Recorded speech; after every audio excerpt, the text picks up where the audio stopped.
Bonjour à tous, aujourd'hui c'est un jour un petit peu spécial, on est en train de préparer la reprise du chantier donc, de la tiny house.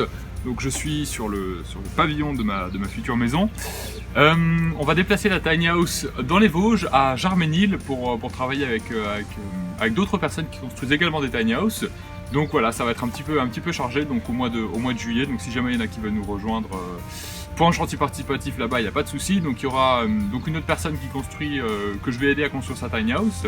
On va terminer la mienne et il y a une autre entreprise qui construit des tiny house à côté. Donc on a un local là-bas, donc ce sera beaucoup plus sympa de travailler tous ensemble. Donc c'est pour ça que je fais le déplacement. Donc j'ai un ami qui va me la déplacer justement avec qui je vais construire une nouvelle tiny house qui va me la déplacer tout à l'heure. Donc je vais vous filmer ça rapidement. Et voilà, donc le chantier reprend enfin, on est en juillet, on est le 8 ou 9 juillet, je sais pas exactement, mais 2018, donc ça va être vraiment sympa parce que là, à la fin du chantier, ça veut dire que je pourrai enfin habiter dans la tiny house.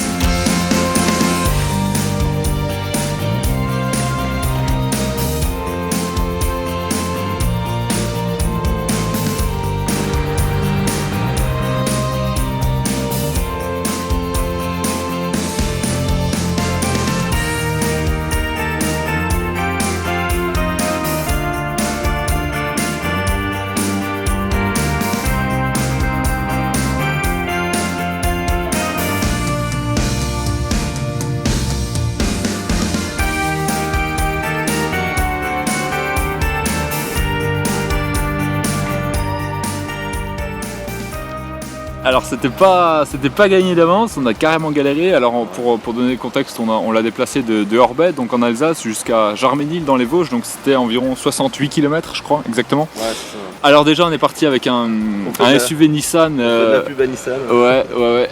Non mais pour dire justement pas du coup, on a fait 5 km avec et puis on s'est vite rendu compte que tu t'es vite rendu compte que ça allait pas du tout. Ouais. Donc ça donnait quoi dans la voiture? Pourquoi ça... Comment est-ce que tu t'en es rendu compte que ça allait pas du tout Déjà le véhicule n'était pas adapté pour gérer ce type de gabarit. Surtout que tu avais mis tout ton matériel à l'intérieur. Ouais. Et malheureusement il était réparti à l'arrière, donc c'est vrai que la moindre, il était pas mal sur le côté et puis un peu à l'arrière effectivement. Ouais. Et donc quand tu mets le poids à l'arrière d'une remorque, le moindre bosse, le moindre virage que tu prends, la remorque a tendance à zigzaguer, du coup tout le véhicule le prend et ça fait l'effet bateau quoi, donc très dangereux surtout pour le col. Ouais, donc on avait un col à passer effectivement et du coup on a fait 5 km avec le SUV et puis on a laissé tomber et on était un peu démunis et du coup on a essayé de chercher une solution et finalement on est allé chercher un véhicule en location. Il était 17h30, l'agence fermait à 18h, c'était à 20 minutes de route, donc c'était vraiment tout juste et on a réussi à récupérer un petit camion Ben à Colmar. Donc finalement on a fait le trajet avec et on a réussi. On a mis 2h30 pour faire 68 km, mais on a réussi. Comme des cons, on a suivi le GPS et le GPS il prend la route la plus courte. Il prend pas la route la plus adaptée pour tirer une tiny house et du coup on a pris des tout petits chemins en pleine cambrousse, en pleine forêt, dans les champs. C'était quand même goudronné partout, mais c'était limite quoi. Ouais, des fois c'était chaud, ouais. C'était vraiment chaud, c'était hyper étroit. Franchement, je pense qu'à refaire, on essaierait de choisir un petit peu mieux l'itinéraire. Mais finalement, ça l'a fait. Et puis, ça l'a fait. Sur la route, il y a eu, on ne pouvait pas rouler à beaucoup plus de 60 km/h. Ouais, 60 c'était le max. Ouais, parce qu'après la remorque, elle tanguait. Je mettrai un petit extrait de la vidéo qui montre bien ça.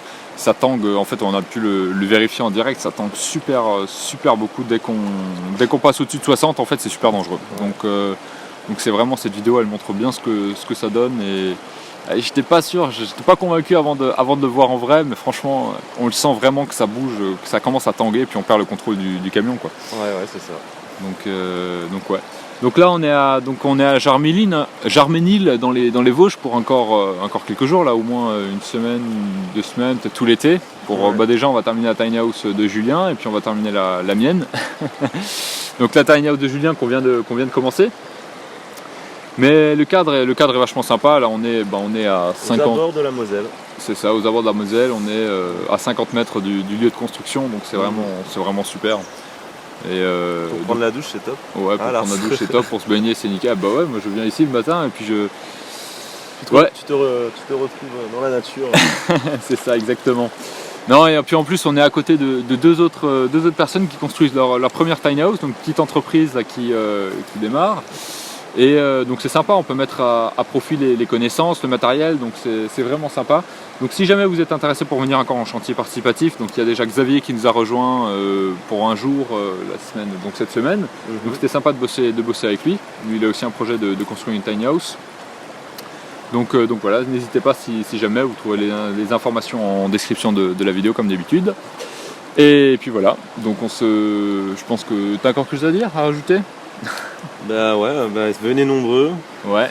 Et puis, donc là il y a 3 tiny house en construction, donc bon, une où on touche pas trop parce que c'est pas à nous tout simplement, mais il y en a 2 du coup qui sont en chantier à 2 étapes différentes de la conception. Donc une qui est on en est sur la mienne à l'aménagement intérieur, et puis sur celle de Julien, et ben c'est le tout début quoi. On vient de poser les solives du plancher hier, donc voilà, c'est tout neuf. Donc n'hésitez pas à venir nous rejoindre, ça sera super intéressant pour vous si vous voulez construire une tiny house, pour que vous voyez un petit peu étape par étape comment ça se passe, et puis voir en direct sur le terrain si vous êtes prêt à vous lancer. Allez, à très bientôt.